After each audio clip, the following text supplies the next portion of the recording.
Ikinuwento ni Pablo kung paano niya nakilala si Jesus. Tanghaling tapat na noon, at malapit na kami sa Damascus. Biglang kumislap sa aming paligid ang isang nakakasilaw na liwanag mula sa langit.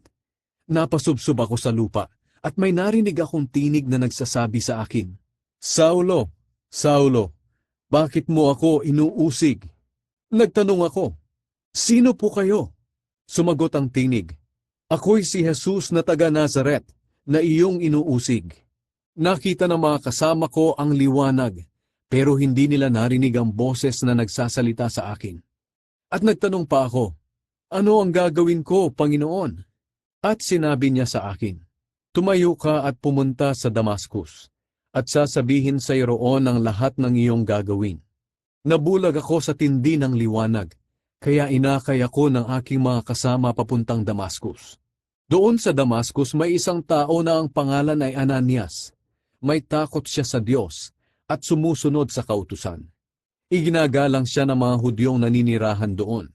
Pumunta siya sa akin at sinabi, "Kapatid na Saulo, makakakita ka na." Noon din ay gumaling ako at nakita ko si Ananias.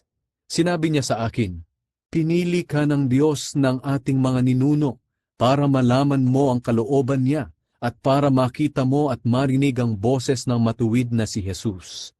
Sapagkat ipapahayag mo sa lahat ng tao ang iyong nakita at narinig. Ngayon, ano pa ang hinihintay mo? Tumayo ka na at magpabautismo at tumawag sa Panginoon para maging malinis ka sa iyong mga kasalanan.